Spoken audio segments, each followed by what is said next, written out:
शुरू अल्लाह के नाम से जो बड़ा मेहरबान नहायत रहम वाला है। दुरूदो सलाम आले मोहम्मद सल्लल्लाहु अलैहि वसल्लम पर।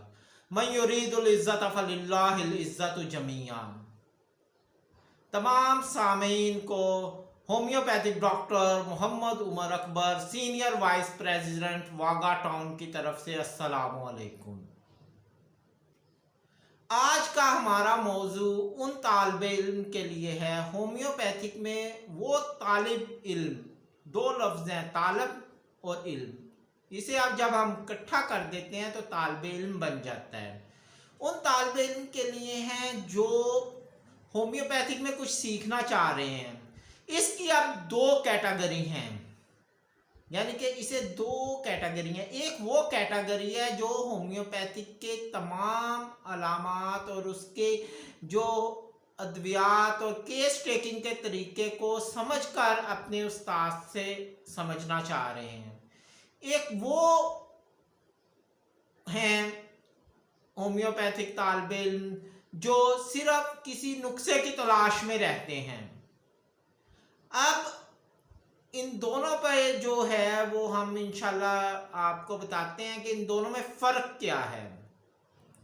असल में जो दूसरी तिब हैं जिसमें हर्बल भी आ जाती है, उसके बाद अंग्रेजी तिब भी आ जाती है, इनके प्रिंसिपल कुछ और हैं। जो होम्योपैथिक है इसके प्रिंसिपल कुछ और है। जो होम्योपैथिक है ये इसका प्रिंसिपल है लाइक क्यूर लाइक, इलाज बिल मिसल। अब इसके लिए हमें होम्योपैथिक में अलामात की रोशनी को हम मद्देनज़र नहीं कर सकते, नज़रअंदाज नहीं कर सकते।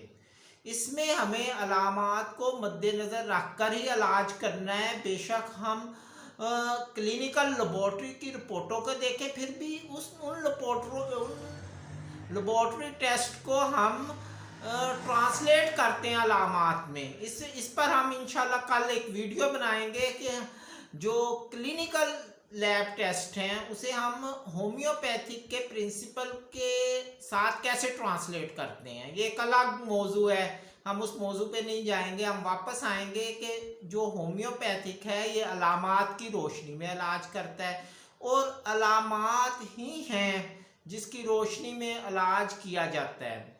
और दूसरी तिब में उनके प्रिंसिपल मर्ज के नाम पर इलाज किया जाता है। मसलन बुखार है तो अब दूसरी तिब में बुखार की मखसूस अद्वियात हैं जिस पर जो तालिब इल्म है वो कॉपी करते हैं नुस्खा जात के। ये बुखार आया, इसमें ये वाली दवाई दे दी, इसमें दर्द हुई, हमने इसमें एंटी पेन दे दी, या इसमें हमने हर्बल का नुस्खा दे दिया, या ये कुश्ता मरजान ज़ाफ़रान अक्से कस्तूरी दे दी।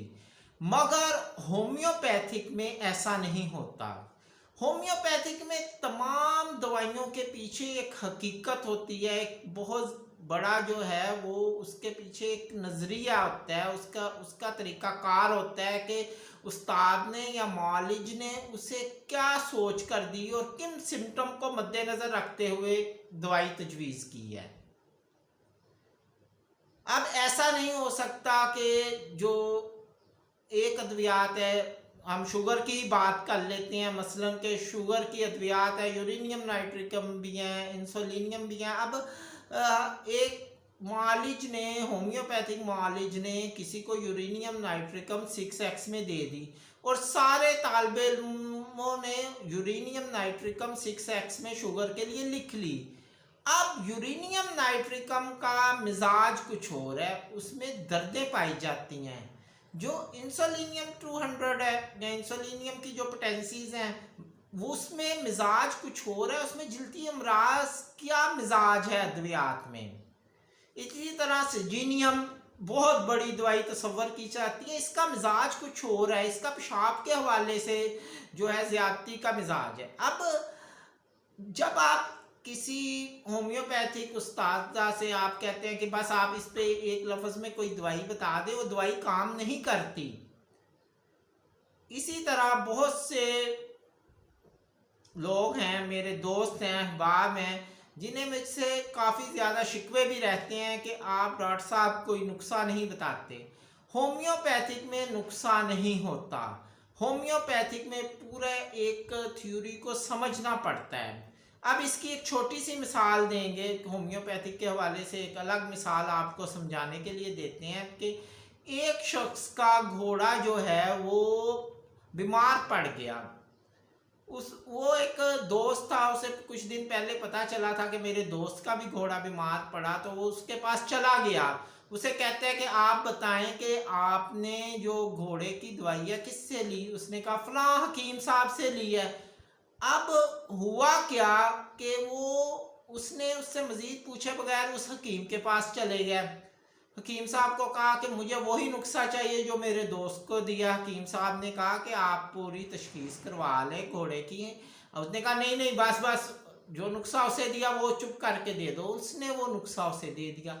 उसने वो नुस्खा जैसे ही अपने घोड़े को खिलाया, उसका घोड़ा एक्सपायर हो गया, मर गया। अब वो दोस्त से मिला, उसने कहा भाई आपने तो हकीम का रेफर किया था, हकीम से नुस्खा लेकर मैंने जैसे ही घोड़े को खिलाया घोड़ा फुड़क गया। उसने कहा मेरा भी फुड़क गया। उसने कहा आपने बताया क्यों नहीं। उसने कहा आपने पूछा ही नहीं, आपको जल्दी इतनी थी। यानी कि होम्योपैथिक में तालिबे इल्म को जल्दी होना ज़रूरी नहीं है। तसल्ली के साथ केस टेकिंग को समझे, उसकी थ्योरी को समझे, उसके बैकएंड को समझे, टाइम दे के क्या मामला थे कि डॉक्टर साहब ने इसे ये दवाई सिलेक्ट की है। इसका जो है अब पित्ते की पत्थरी है। अब पित्ते की पत्थरी जो है उसके लिए बहुत सी अद्वियात हैं, मगर अलामात की रोशनी में अगर कोई एक सादी सी दवाई मिल जाए वो उसकी पित्ते की पत्थरी ख़त्म कर सकती है, मगर वो 100% अलामात एक शख्स से फ़र्द वाहिद से मैच कर रही हैं। अब होम्योपैथिक में जो है वो अद्वियात की जो मर्ज है वो कोई भी हो।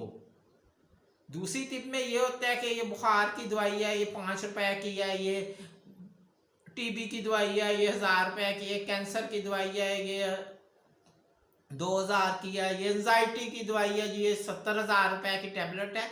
मगर होम्योपैथिक में एक ही दवाई अगर वो सिम्टम मिल रहे हैं, अलामतें मैच कर रही हैं, तो बहुत बड़ी बीमारी के नाम की उसके आगे कोई हैसियत नहीं।